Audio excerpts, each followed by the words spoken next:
আল্লাহ আমার রব, এই রবি আমার সব। দামে দামে তন মনে তারি অনুভব। তোমার দুনিয়াতে আমি যেদিকে তাকাই, অথই নিয়ামতে ডুবে আছি সবাই। পাক পাখালির গানে শুনি তসবি কলরব, তসবি কলরব। আল্লাহ আমার রব, এই রবি আমার সব। আসসালামু আলাইকুম। প্রিয় দর্শক, আপনারা যারা দেশে আছেন প্রবাসে, সবাইকে জানাই অনেক অনেক প্রীতি ও শুভেচ্ছা। শুরু হলো এনটিভি আয়োজিত এবং লাভ হলো নিবেদিত অনুষ্ঠান আপনার জিজ্ঞাসা। আপনাদের সাথে আছি আমি জয়নুল আবেদিন আজাদ। আর আপনাদের মনে জাগা প্রশ্নের জিজ্ঞাসার জবাব দিচ্ছেন বিশিষ্ট আলেম ডক্টর মোহাম্মদ সৈফুল্লাহ। আসসালামু আলাইকুম ওয়া রাহমাতুল্লাহি ওয়া বারাকাতুহু। প্রিয় দর্শক, চলুন তাহলে জিজ্ঞাসার জগতে। শুরুতে একটি ইমেল পাঠিয়েছেন আলতাফ হোসেন সৈয়দপুর নীলফামারী থেকে। লিখেছেন, আমি এনজিও প্রতিষ্ঠানে চাকুরি করে যে বেতন পাই তা কি হালাল হবে? এনজিও বা এই প্রতিষ্ঠান সরকারের বিভিন্ন মন্ত্রণালয় থেকে অনুমোদন নিয়ে সরকার নির্ধারিত নিয়মে ঋণ কার্যক্রম বাস্তবায়ন করে থাকে। যদি এই কাজটি সরাসরি কোনো সুদি লেনদেন হয় এখানে আরেকটু বিষয় বলেছেন, এটা আমি বললে আপনার সুবিধা হবে। জি, এরপরে 3 নম্বরে এসে বললেন, এনজিও অবলিক প্রতিষ্ঠান ঋণ কার্যক্রম বাস্তবায়ন করে যে সুদ বা সার্ভিস চার্জ আদায় করে তা কি হালাল? এই এনজিও প্রতিষ্ঠান অন্য একটি বড় এনজিও প্রতিষ্ঠান হতে ঋণ নিয়ে তার ঋণ কার্যক্রম বাস্তবায়ন করে। তাহলে বোঝা যাচ্ছে যেটা সেটা হলো এই মানে সুদের কার্যক্রমের বিষয়টি তার কাছে কনফিউশনের মধ্যে রয়েছে। প্রথম কথা হচ্ছে, যদি সরাসরি কোনো সুদের লেনদেন হয় থাকে এই প্রতিষ্ঠানে এবং প্রতিষ্ঠানের কার্যক্রম যদি সুদভিত্তিক হয় থাকে, তাহলে এখানে চাকরি করাও হারাম, এখান থেকে আপনার ইনকাম করাও হারাম, দুইটাই আপনার জন্য হারাম হবে। ওয়ালা তাআওয়ানু আলাল ইসমি ওয়াল উদওয়ান, তোমরা পাপের কাজে, সীমালঙ্ঘনের কাজে পরস্পরকে সহযোগিতা করো না। ইসলামী শরীয়তের মধ্যে এটি নিষেধ করা হয়েছে। লাআন রাসূলুল্লাহ সাল্লাল্লাহু আলাইহি ওয়াসাল্লাম আকিলার রিবা ওয়া মুকিলাহু ওয়া কাতিবাহু ওয়া শাহিদাইহি। রাসূলুল্লাহ সাল্লাল্লাহু আলাইহি ওয়াসাল্লাম সুদ দানকারী এবং সুদ বক্ষণকারী, সুদের সাক্ষী, দুজন সাক্ষী এবং সুদের লেখক সকলের উপর আল্লাহ রাসূল সাল্লাল্লাহু আলাইহি ওয়াসাল্লামের অভিশাপ রয়েছে। সহিহ মুসলিমের রাওয়ায়াতের মধ্যে একটি রাওয়ায়াতের মধ্যে আছে কুল্লুহুম সাওয়া, তারা সবাই অপরাধের দিক থেকে সমান। কারণ এই অপরাধটা পরস্পর সহযোগিতার সমন্বয় করে করা হয়ে থাকে, তাই এই জন্য আল্লাহ রাসূল সাল্লাল্লাহু আলাইহি ওয়াসাল্লাম এখানে সমন্বয়কে একসাথ করে বলেছেন যে অপরাধের দিক থেকে এরা সবাই সমান। যদিও সবার অপরাধ আসলে সমান নয়, কিন্তু তারপর রাসূলুল্লাহ সাল্লাল্লাহু আলাইহি ওয়াসাল্লাম এদেরকে সমান অপরাধী হিসেবে আখ্যায়িত করেছেন। তাই খেয়াল রাখতে হবে, এটি কঠিন বিষয়। আল্লাহ রাসূল সাল্লাল্লাহু আলাইহি ওয়াসাল্লাম কাজ সমান না হলেও মানে অপরাধটাকে সমান করে দিয়েছেন। এখান থেকে বোঝা যাচ্ছে স্পষ্টরূপে এই কাজটি কোনোভাবে বৈধ নয়। আর যদি সেখানে সরাসরি কোনো সুদি লেনদেন না থাকে, এনজিওর কাজ আসলে এনজিও বললে তো হলো না। মানে এখানে আমাদের ভাইগণ যখন প্রশ্ন করেন তখন আসলে তারা প্রশ্নের মধ্যে এমন প্রশ্ন করেন যে এনজিও শব্দের মধ্যে তো কোনো গুণা নেই, এনজিও শব্দের মধ্যে কোনো কিছুই নেই। জি, নন গভর্নমেন্ট অর্গানাইজেশনস, এখানে কিছুই নেই। সুতরাং তিনি মানে এনজিও বলে মানে কি বুঝাতে চেয়েছেন এবং এরপরে কেন কনফিউশন? যদি সুদ ভিত্তিক বা সুদি কোনো লেনদেন সেখানে না থাকে, তাহলে এখানে কাজ করতে আপনার কোনো ধরনের হারাম বা গর্হিত বিষয় নেই। আমরা মূলনীতি বলে দিলাম, সেই মূলনীতির আলোকে আপনি এই মাসআলার উত্তর পেয়ে যাবেন। ভাই আলতাফ হোসেন, আপনি আরও লিখেছেন, এনজিও প্রতিষ্ঠান তার ঋণ কার্যক্রম বাস্তবায়ন করে যে সুদ বা সার্ভিস চার্জ আদায় করে তা কিন্তু কোনো পরিচালক বা কর্মকর্তা এককভাবে গ্রহণ করতে পারেন না। তা এনজিও প্রতিষ্ঠানের নামে থাকে। পরিচালক বা কর্মকর্তাগণ শুধুমাত্র বেতন পান। এই বেতন কি হালাল হবে? আমরা বলে দিয়েছি, মূলনীতি আমরা বলে দিয়েছি, যে স্পষ্ট করে দিয়েছি। বেতনটা মানে যদি সেটা ওই কাজটা যদি পরিপূর্ণ সুদভিত্তিক হয় এবং সুদের লেনদেন হয়ে থাকে, তাহলে এই কাজটাও হারাম, বেতনটাও হারাম। কিন্তু যদি কাজ সুদের কোনো কাজ না হয়ে থাকে, সুদের কোনো লেনদেন না হয়ে থাকে, সুদভিত্তিক কোনো লেনদেনের কাজ না হয়ে থাকে, সেক্ষেত্রে কাজটা আপনার জন্য জায়েজ হবে এবং আপনার সেই কাজটা বেতন গ্রহণ করাটাও, যেই কাজ জায়েজ সেই কাজের এগেনিস্টে বা সেই কাজের বিপরীতে বেতন গ্রহণ করাও ইসলামী শরীয়তের মধ্যে জায়েজ। সবশেষে আপনি লিখেছেন, সূরা বাকারার 279 নম্বর আয়াতের একটু ব্যাখ্যা দেবেন? ধন্যবাদ। সূরাতুল বাকারা এই 279 নম্বর আয়াতটি হচ্ছে সুদের আয়াত। এখানে আল্লাহ সুবহানাহু ওয়া তাআলা বলেছেন ফাইন লাম তাফআলু ফা'দানু বিহারবিম মিনাল্লাহি ওয়া রাসূলিহি, যদি তোমরা এই সুদ থেকে নিজেরা বিরত থাকতে না পারো, ফা'দানু বিহারবিম মিনাল্লাহি ওয়া রাসূলিহি, আল্লাহ এবং তার রাসূলের পক্ষ থেকে তোমরা যুদ্ধের ঘোষণা নাও, যুদ্ধের ঘোষণা নাও। এটা এই আয়াতের মধ্যে আল্লাহ এবং তার রাসূলের পক্ষ থেকে যুদ্ধের ঘোষণার মাধ্যমে দুটি জিনিস প্রমাণিত হচ্ছে। একটি হলো সুদের এই ক্রাইম এত জঘন্য যে মানে ইসলামে যদি সুদকে নিষিদ্ধ করার জন্য যুদ্ধের প্রয়োজন হয় তাহলে যুদ্ধ করা জায়েজ, এটা এই নির্দেশনাকে বোঝা যাচ্ছে। দ্বিতীয় হচ্ছে যে এই ক্রাইম, এই অপরাধটা এত জঘন্য যে কোনো ব্যক্তি আল্লাহ এবং তার রাসূলের বিরুদ্ধে অবস্থান নিলে যে ভয়ঙ্কর অপরাধ হবে সে অপরাধে সে অপরাধী। দুইটাই এর অর্থ, এর মধ্যে দুইটা অর্থই এর মধ্যে পাওয়া যাবে। এই ভয়ঙ্কর অপরাধে অপরাধী। আর যদি ওয়াইন উদ্তুম ফালাকুম রুউসু আমওয়ালিকুম, আর যদি তোমরা ফিরে আসতে পারো, ওয়াইন তুবতুম ফালাকুম রুউসু আমওয়ালিকুম, যদি তোমরা তওবা করো তাহলে ফালাকুম রুউসু আমওয়ালিকুম, তোমাদের জন্য মানে তোমাদের মূলধনটুকু তোমাদের জন্য অনুমোদন দেওয়া আছে। তাহলে যদি কেউ তওবা করে তাহলে সে কিন্তু মূলধনটুকু তাকে ফেরত পাবে, মূলধন তার গ্রহণ করতে পারবে, বাকি সুদটা তার গ্রহণ করা জায়েজ হবে না, সুদ গ্রহণ করা তার জন্য জায়েজ হবে না। ওয়ালা তাজলিমুন ওয়ালা তুজলামুন, আয়াতের শেষ অংশ হচ্ছে তোমরা নিজেরাও জুলুম করবে না, তাহলে তোমাদের উপরে জুলুম করা হবে না। এই আয়াত থেকে বোঝা যাচ্ছে মূলত সুদ একটা মানে এই প্রক্রিয়াটা পুরোটাই জুলম, পুরোটাই অন্যায়। আর এই অন্যায় যারা লিপ্ত হবে তারা দুনিয়াতেও জুলুমের শিকার হবে, তারা দুনিয়াতে জুলুমের শিকার হবে। তাই সুদের মাধ্যমে যারা সুদি কারবারে লিপ্ত হবে তারা জালেম হবে এবং তারা এই জুলমের এগেনিস্টে বিপরীতে তাদের উপরে জুলুম করা হবে, তারা ক্ষতিগ্রস্ত হবে। এই জন্য আল্লাহ রাব্বুল আলামিন বলেছেন তোমরা সুদের এই কারবার না করলে, যদি তোমরা এখান থেকে ফিরে যাও তাহলে তোমরা অন্যদের উপর জুলম করলে না। সুদে কারবার ছেড়ে দিলে তোমরা জুলম থেকে নিজেদেরকে রক্ষা করতে পারলে তাহলে তোমাদের উপরে জুলুম করা হবে না, তোমরা নিজেরা জুলম মুক্ত জীবন যাপন করতে সক্ষম হবে। আমরা খুবই গুরুত্বপূর্ণ বিষয়ে অবগত হলাম প্রিয় দর্শক। আমাদের হাতে একটি চিঠি, এই চিঠিটি পাঠিয়েছেন ফাহমিদা আক্তার সিলেট থেকে। লিখেছেন, আমরা আপনাদের অনুষ্ঠানে নিয়মিত দর্শক, নিম্নোক্ত বিষয়ের প্রতি আপনাদের দৃষ্টি আকর্ষণ করছি। যদিও বিষয়টি পারিবারিক, তবু আশা করি এ সম্বন্ধে সঠিক বিষয় জানালে অনেকেই উপকৃত হবেন। আজকাল অনেক পরিবারের ছেলেরা জীবিকার প্রয়োজনে সপরিবারে বিদেশে অবস্থান করেন। এতে করে বৃদ্ধ পিতামাতা দেশে একাকী থাকতে হয়।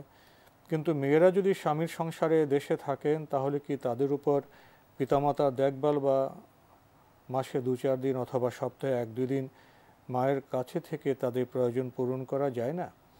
যেহেতু কোরআন মাজিদে আল্লাহ পাক বলেন পিতামাতা দেখাশোনা করা, খোঁজখবর নিতে যাওয়া সন্তানের উপর ওয়াজিব, বিশেষত মায়ের, কেননা মায়ের পায়ের নিচে সন্তানের জান্নাত আছে বলে হাদিসে উল্লেখ আছে।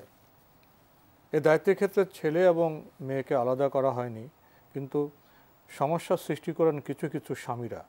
তারা বলেন যখন তখন মাকে দেখতে যাওয়া যাবে না, যেতে হলে নাকি স্বামীর অনুমতি লাগে।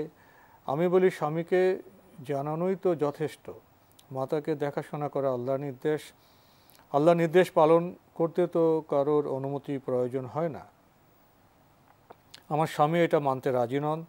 তখন আমি বলি মায়ের ব্যাপারে তুমি অনুমতি দাও কি না দাও, আমি আমার মায়ের সেবা করতে যাবই। আচ্ছা, স্বামীর এ ধরনের আচরণ কি স্ত্রীর প্রতি জুলুম হচ্ছে না? এমনকি আমার মায়ের প্রতি জুলুম করা হচ্ছে? বিষয়টি পরিষ্কার করে বললে অনেকে উপকৃত হবে। যেহেতু আমি একজন কর্মজীবী মহিলা, তাই শুধু ফোনালাপ ছাড়া যে কোনো সময় যাওয়া আসা করা যায় না। ধন্যবাদ, আপনাকে গুরুত্বপূর্ণ প্রশ্ন করেছেন। প্রথম কথা হচ্ছে মানে আপনার উপর স্বামীর হক রয়েছে, আপনার উপর সন্তান সন্ততির হক রয়েছে, পরিবারের হক দায়িত্ব রয়েছে, তারপরে আপনার পিতামাতার মানে হক রয়েছে। পিতামাতার হকটা আপনার যতটুকু আপনার পক্ষে সম্ভব হয় আপনি পালন করবেন। এক্ষেত্রে আপনার যেহেতু আগের হক যেগুলো রয়েছে সেগুলো একেবারে সরাসরি আপনার সাথে সম্পৃক্ত, পিতামাতার হকটা আপনার দূর থেকে সম্পৃক্ত। সরাসরি সম্পৃক্ত কেন? যেহেতু স্বামীর সাথে সন্তান সন্ততির সাথে আপনার এগুলো এমনভাবে রিলেটেড, এমনভাবে সম্পৃক্ত যে এগুলো আপনাকে ছাড়া হবেই না। ওখানে বসবাস, ওখানেই থাকতে হবে আপনাকে, ওখানেই এটা সকাল ছাড়া সন্ধ্যা। মানে আপনাকে ছাড়া সম্ভব নয়। আর পিতামাতার বিষয়টি আপনাকে ছাড়া সম্ভব, পসিবল, অন্য একটা ব্যবস্থাপনা অন্য আছে। ব্যবস্থাপনা করে মানে সম্ভব তাদেরকে। সেক্ষেত্রে পিতামাতার হক আপনি আগে যে হকগুলো রয়েছে সেগুলো আদায় করার জন্য চেষ্টা করবেন। হ্যাঁ, অবশ্যই স্বামীর অনুমতি নিয়ে আপনাকে বাইরে যাওয়াটা হচ্ছে শরীয়তের বিধান। সুতরাং স্বামীর হক নষ্ট করে বা স্বামীর অনুমতি না নিয়ে আপনি যদি মনে করেন যে আপনার মানে পিতামাতার হক আদায় করার জন্য আপনি চেষ্টা করবেন, তাহলে আপনি মানে ক্ষতিগ্রস্ত হলেন দুই দিক থেকে। একদিক হলো স্বামীর হক নষ্ট করলেন, মানে যে হকটুকু আপনার সরাসরি ছিল, মানে হক দুই প্রকার, একটা হচ্ছে মুবাশির সরাসরি হক, আর হচ্ছে গায়রে মুবাশির, সরাসরি না, প্রত্যক্ষ না, পরোক্ষ। পরোক্ষ হক আদায় করার জন্য আপনি প্রত্যক্ষ হককে ধ্বংস করলেন। আর পরোক্ষ হকে আপনি আসলে কি করতে পারবেন, মানে সেখানে হক আপনার কি কতটুকু রয়েছে, সেটা হচ্ছে আপনার পিতামাতার অবস্থান কি সেটা আপনাকে জানতে হবে, পিতামাতার প্রয়োজন কি সেটা আপনাকে জানতে হবে। যদি পিতামাতার হক হয় যে তাদের কোনো ধরনের প্রয়োজন নেই, তাহলে তাদেরকে আপনি চলতে দেন, তাদের খোঁজ খবর নেন, টেলিফোনে তাদের খোঁজ খবর নেন, মানে আপনার সেখানে গিয়ে নিয়মিত বসে থাকতে হবে, নিয়মিত থাকতে হবে, এটা প্রয়োজন নেই। কিন্তু যদি পিতামাতার অবস্থা এমন হয় যে তাদেরকে মানে তাদের অবস্থা এমন যে তাদের একজন হেল্প প্রয়োজন, সেক্ষেত্রে আপনি সম্ভব হলে আপনার পক্ষে যদি পসিবল হয়, সম্ভব হয়, একজনকে একটা লোক নিয়োগ দেন তাদেরকে সহযোগিতা করার জন্য। কারণ আপনি দুই জায়গায় তো একসাথে একজন লোক সার্ভিস দিতে পারবেন না। আপনি মানে এখানে সার্ভিস দিতে গেলে ওখানে সার্ভিস দিতে পারবেন না, আর ওখানে সার্ভিস দিতে গেলে এখানে সার্ভিস দিতে পারবেন না। তাই দুই জায়গায় যেহেতু আপনি একসাথে সার্ভিস দিতে পারবেন না, সেক্ষেত্রে আপনার করণীয় হচ্ছে এখানে যে কোনো একজন লোককে নিয়োগ দিয়ে আপনি চেষ্টা করা। 3 নম্বর বিষয় হচ্ছে যে এমন হয় যে পিতামাতার অভাব আছে, আপনার সাধ্যে যতটুকু কুলায় আপনি ততটুকু তাদেরকে সহযোগিতা করবেন। ফাত্তাকুল্লাহ মাস্তাতাতুম, আল্লাহ রাব্বুল আলামিনকে তোমরা যতটুকু তোমাদের সাধ্যের মধ্যে রয়েছে, সামর্থ্যের মধ্যে রয়েছে, ততটুকু আল্লাহ তাআলাকে ভয় করো। সেক্ষেত্রে আপনি মানে পিতামাতার যদি অভাব থাকে, কোনো কিছুর প্রয়োজন থাকে যেটা পূরণ করা দরকার, আপনার সাধ্য অনুযায়ী আপনি পূরণ করার জন্য চেষ্টা করবেন। কিন্তু এখানে আপনাকে তাহজির করছি, সতর্ক করছি একটি বিষয়, সেটা হলো এই আপনি মানে এমন এক মানে মার্জিনে চলে গিয়েছেন যে মার্জিনে মানে যাওয়ার কারণে আপনি মানে নিজের ধ্বংস করে তারপরে আপনি মনে করতেছেন যে আমি একটা ভালো কাজ করতেছি। স্ত্রীর প্রথমে প্রত্যক্ষ দায়িত্ব হলো স্বামী এবং সন্তানদের প্রতি, এরপরে পরোক্ষভাবে পিতামাতার প্রতি দায়িত্ব। এখানে আপনার কথা থেকে সমন্বয়ের আমরা একটা কথা বা বার্তা পেলাম। এখানে আরেকটি বিষয় চলে এসছে, স্ত্রী মনে করছে আমার মাতা বা পিতাকে দেখতে যাব, স্বামীকে জানানোই যথেষ্ট। স্বামী বলছেন যেতে হলে আমার অনুমতি লাগবে। এই যে একটা দ্বান্দ্বিক অবস্থা, এখানে কি করা যায়? ওটাই বলতেছিলাম যে তিনি যে ধারণা করেছেন যে এটা শুধু জানানোই যথেষ্ট, এটা হতে পারে যদি স্বামী মনে করেন যে হ্যাঁ আমাকে কোথাও তুমি যাওয়া আমাকে জানালেই যথেষ্ট। মানে হতে পারে যে কিছু লোক আছে তাদের চিন্তাধারা এই ধরনের, সমঝোতার, হ্যাঁ সেক্ষেত্রে জানালেই যথেষ্ট, ঠিকই বলেছেন। কিন্তু কেউ যদি বলে যে না আমার কাছ থেকে বলে যেতে হবে, আর হতে পারে যে তার অন্য কোনো প্রয়োজনীয় রয়েছে, মানে সেক্ষেত্রে আবার বাস্তব অবস্থা আবার তিনি মানে কথাও তিনি বলেছেন যে তিনি চাকরি করেন, সুতরাং বোঝা গেল যে তিনি চাকরি করেন অর্থ হচ্ছে তিনি মানে তিনি অন্যকে সময় দেন, নিজের সময় নষ্ট করে, নিজের মূল্যবান দায়িত্ব লঙ্ঘন করে তিনি অন্যকে সময় দিচ্ছেন। সুতরাং এক্ষেত্রে তার মানে অবশ্যই মানে নিজের যে দায়িত্ব তার উপর ছিল সে দায়িত্ব লঙ্ঘন করছেন, পরিবারের দায়িত্ব লঙ্ঘন করছেন, এটা বোঝা যাচ্ছে। সেক্ষেত্রে মানে স্বামী তাকে এটা বলতে পারে যে অবশ্যই তাকে জানিয়ে যাওয়ার বিষয়টি, সেক্ষেত্রে তার উপর ওয়াজিব হচ্ছে স্বামীর অনুমোদন নিয়ে বা অনুমতি নিয়ে তার মানে যাওয়া, এতে কোনো সন্দেহ নেই। পিতামাতার হক বিশেষ করে নারীদের উপর আল্লাহ রাব্বুল আলামিন নারীদের উপর হকটাকে হালকা করেছেন, এই জন্য যেহেতু নারীদের উপর অনেক বার্ডেন ইসলামী শরীয়তের মধ্যে দেওয়া হয়নি। ফলে আল্লাহ রাসূল সাল্লাল্লাহু আলাইহি ওয়াসাল্লাম যখন নারীদের জান্নাতের কথা বলেছেন তখন রাসূলুল্লাহ সাল্লাল্লাহু আলাইহি ওয়াসাল্লাম পিতামাতার হকের বিষয়টি উল্লেখ করেননি। রাসূলুল্লাহ সাল্লাল্লাহু আলাইহি ওয়াসাল্লাম বলে দিয়েছেন ওয়া আতাআত বা'লাহা, স্বামীর আনুগত্য করবে। জান্নাতের সাথে সম্পৃক্ত যেই বিষয়টি রাসূলুল্লাহ সাল্লাল্লাহু আলাইহি ওয়াসাল্লাম নির্দেশনা দিয়েছেন, সেখানে স্পষ্ট করে এই কথা রাসূলুল্লাহ সাল্লাল্লাহু আলাইহি ওয়াসাল্লাম বলেছেন যে স্বামীর আনুগত্যের বিষয়টি জান্নাতের সাথে সম্পৃক্ত। তাই স্বামীর আনুগত্য করলেই তার সেখানে জান্নাত রয়েছে। সেক্ষেত্রে পিতামাতার সাথে তিনি সদাচরণ করবেন, এটা হচ্ছে তার কাছ থেকে সবচেয়ে বড় পাওনা। পরবর্তী যতটুকু তার পক্ষে সম্ভব তাদের হক যদি তিনি সমন্বয় সাধন করতে পারেন, এটা তার জন্য করা জায়েজ রয়েছে, কোনো সন্দেহ নেই, তিনি করতে পারবেন। আর করলে অবশ্যই যেই যতটুকু ইহসান করবে, হাল জাযাউল ইহসান ইল্লাল ইহসান, আল্লাহ সুবহানাহু ওয়া তাআলা কোরআনে কারীমে বলেছেন উত্তম কাজের প্রতিদান আল্লাহ তাআলার কাছে সবচেয়ে উত্তম থাকবে। তিনি সেই উত্তম প্রতিদান অবশ্যই আল্লাহ রাব্বুল আলামিনের কাছে পাবেন, কোনো সন্দেহ নেই। প্রিয় দর্শক, আমাদের জন্য দাম্পত্য জীবন, সংসার জীবন খুবই গুরুত্বপূর্ণ। আলাপ আলোচনা, সহানুভূতি, সমঝোতার মাধ্যমেই তো আমাদের দাম্পত্য জীবন সহজ এবং সুন্দর হতে পারে, দ্বন্দ্ব সংঘাতে গিয়ে নয়। আর মনে রাখতে হবে এখানে আরেকজন কাজ করে, তার নাম হলো শয়তান। প্রিয় দর্শক, আমরা খুবই গুরুত্বপূর্ণ বিষয়ে অবগত হলাম। আমাদের হাতে একটি চিঠি, দীর্ঘ চিঠি, এটি পাঠানো হয়েছে নবরণ স্কুল ও কলেজ, নূরপুর, ঢাকা থেকে। লিখেছেন, নিচের 9টি কাজ কি ইবাদত? আল্লাহ তাআলাকে ভালোবাসা, আল্লাহ তাআলার শাস্তির ভয় করা, আল্লাহ তাআলার রহমতের আশা করা, আল্লাহ তাআলার প্রতি তাওয়াক্কুল করা, আল্লাহ তাআলার প্রতি আগ্রহ, আল্লাহ তাআলার প্রতি ভীতি, আল্লাহ তাআলার প্রতি বিনয়, আল্লাহ তাআলার প্রতি সশ্রদ্ধ ভয়, আল্লাহ তাআলার দিকে প্রত্যাবর্তন করা। এই কাজগুলো ইবাদত মানে? এগুলো ইবাদতের মূল? এগুলি তো মূল ইবাদত। মানে আপনি যে কাজগুলো উল্লেখ করেছেন, ইবাদতের ভিত্তি হচ্ছে এগুলো মৌলিক ইবাদত, যার মধ্যে সত্যিকার আল্লাহ রাব্বুল আলামিনের তাকওয়া রয়েছে, আল্লাহ ভীতি রয়েছে এবং আল্লাহ রাব্বুল আলামিনের আনুগত্য রয়েছে, যারা এগুলোর উপর প্রতিষ্ঠিত। মূলত এগুলো ইবাদত, মানে ইবাদতের মূল। লিখেছেন, যারা বলেন আল্লাহ ছাড়া কোনো মাবুদ নাই, তাদের কি গুনাহ হবে? না, তাদের গুনাহ হবে না। তাদের বক্তব্য শুদ্ধ নয়, তাদের বক্তব্য সঠিক নয়। বাকি আল্লাহ রাব্বুল আলামিন ছাড়া মানে কোনো মাবুদ নেই, এ কথা মানে এক মিনিং দিকে মানে একদিক থেকে শুদ্ধ। সেটা হলো কোনো শব্দ যখন যোগ করা হয়, সকল প্রকার বাতিল মাবুদকে অস্বীকার করা হয় থাকে। সেক্ষেত্রে বোঝা যাচ্ছে যে মূলত কোনো এর মধ্যে কোনো প্রকারের মাবুদ যেগুলো বাতিল মাবুদ হিসেবে প্রতিষ্ঠিত হচ্ছে বা প্রতিষ্ঠিত আছে, সেগুলোকে অস্বীকার করা হচ্ছে। কিন্তু উত্তম হচ্ছে যেটা, সেটা হলো আল্লাহ তাআলা ছাড়া সত্যিকার কোনো মাবুদ নেই, হক কোনো মাবুদ নেই। মানে যে মাবুদ মানুষের ইবাদতের বা ইবাদতের হকদার হতে পারে অথবা উপাস্য হতে পারে, এর মাধ্যমে মূলত সকল প্রকার বাতিল যে মাবুদ মানুষ প্রতিষ্ঠা করে নিয়েছে জায়গায় জায়গায় জায়গায় জায়গায় যে সমস্ত বাতিল আছে, সে বাতিলকে অস্বীকার করা, স্পষ্টভাবে অস্বীকার করার বিষয়টি সাব্যস্ত হয়ে থাকে।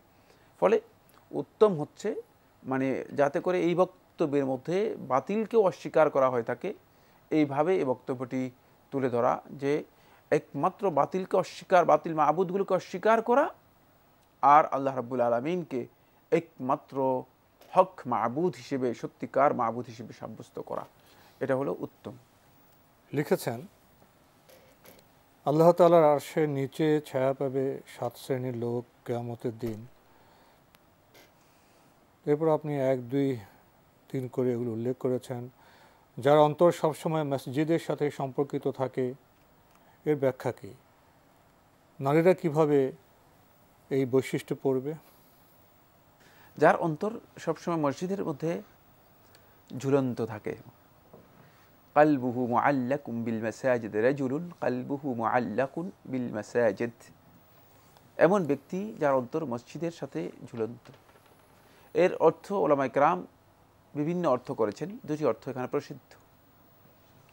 1 নম্বর হচ্ছে কালবুহু মুআল্লাকুন বিল মাসাজিদ, তার অন্তরটি মসজিদের সাথে ঝুলন্ত হচ্ছে এক ওয়াক্ত সালাত আদায় করার পর তিনি পরবর্তী ওয়াক্তের জন্য এমনভাবে অধীর আগ্রহ নিয়ে অপেক্ষা করবে যে মনে হচ্ছে যেন তিনি মসজিদ থেকে বের হলেও দুনিয়ার ব্যস্ততা তাকে মসজিদ থেকে কোনোভাবেই বিচ্ছিন্ন করেনি। মানে এমনভাবে মসজিদের সাথে, এমনভাবে সালাতের সাথে নিজেকে সম্পৃক্ত করে রাখছেন, তিনি অপেক্ষা করতেছেন পরবর্তী সালাতের জন্য। এটি নারীদের ক্ষেত্রে প্রযোজ্য। 1 ওয়াক্ত সালাত আদায় করার পর তিনি পরবর্তী সালাতের জন্য যে এমনভাবে অধীর আগ্রহে থাকবেন, কোনোভাবেই মানে তিনি এই অস্থিরতা তার কাটবে না যে কখন দ্বিতীয় ওয়াক্ত সালাত আসবে, সেই সালাত তিনি আদায় করবেন। মানে সালাতের জন্য ইন্তেজারুস সালাতি মিনাস সালাহ, এক সালাত আদায় করার পর আরেক সালাতের জন্য অপেক্ষা করা, এটা হচ্ছে একটি অর্থ। এটা নারীদের ক্ষেত্রে প্রযোজ্য, নারীরা এটা করতে পারেন। এবং নারীদের জন্য তারা যখন এক ওয়াক্ত সালাত আদায় করবেন তখন মানে তাদের যে ব্যস্ততা আছে, তাদের যে কাজ আছে, এই কাজের ক্ষেত্রে তারা এমনভাবে মানে অবস্থান নেবেন, পরবর্তী সালাতের জন্য তার মনে হচ্ছে যেন ব্যস্ততা আছে। মসজিদে না গেলেও পরবর্তী সালাত আদায়ের জন্য তার ব্যস্ত থাকবে।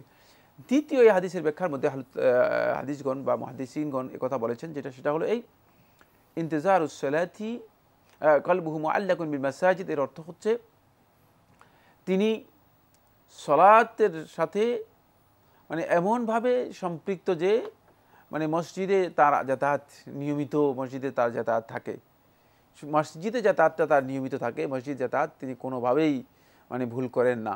যদি মসজিদ সালাত আদায় করার জন্য তিনি নিয়মিত মসজিদে যাতায়াত করেন, মসজিদে আসেন, মসজিদে যান এবং মসজিদে তার যাতায়াত থাকে নিয়মিত, এক্ষেত্রে নারীরা কি করবে? নারীদের কাজ হচ্ছে সেটা হলো এই, নারীরা যদি মসজিদে যান, মাঝে মধ্যে তারা মসজিদে যেতে পারেন, কিন্তু তারা নিজেদের যেই সলাত রয়েছে, সলাত যেখানে আদায় করে থাকেন তারা সেখানে নিয়মিত সম্পর্ক তাদের থাকবে, অর্থাৎ সলাতের সাথে তাদের যে সম্পর্ক রয়েছে, তখন মসজিদের অর্থ হবে এখানে মসজিদ দ্বারা বোঝানো উদ্দেশ্য হচ্ছে সলাত তারা নিয়মিত আদায় করবে, সলাতের সাথে নিজেদের নিয়মিত একটা সম্পর্ক তৈরি করবে। অনেকে দেখা যায় সময় মতো সলাত আদায় করেন না। মূলত এই হাদিস এর মধ্যে একটি বিষয় ইঙ্গিত দেওয়া রয়েছে, সেটা হচ্ছে সলাতের ক্ষেত্রে কোনো ধরনের অলসতা না করে সময় মতো নিয়মিত যাতে করে সলাত আদায় করতে পারে বান্দাগণ, সেই চেষ্টা করতে হবে। শেষ করতে হচ্ছে সময়ের কারণে। আপনাকে অনেক ধন্যবাদ। আপনাকে অনেক ধন্যবাদ। প্রিয় দর্শক, আমরা দেখছিলাম এনটিভি আয়োজিত এবং লাভ হলো নিবেদিত অনুষ্ঠান আপনার জিজ্ঞাসা। আমাদের অনুষ্ঠান আপনারা এনটিভি অনলাইনেও দেখতে পারবেন, ভিজিট করুন www.ntvbd.com। এছাড়া ইউটিউবে এবং আমাদের ভেরিফাইড ফেসবুক পেজে অনুষ্ঠান দেখতে পারবেন। শেষের প্রশ্নে এসে মসজিদ সালাত এর গুরুত্ব সম্পর্কে আমরা জানলাম। আসুন আমরা সচেতন হই সতর্ক।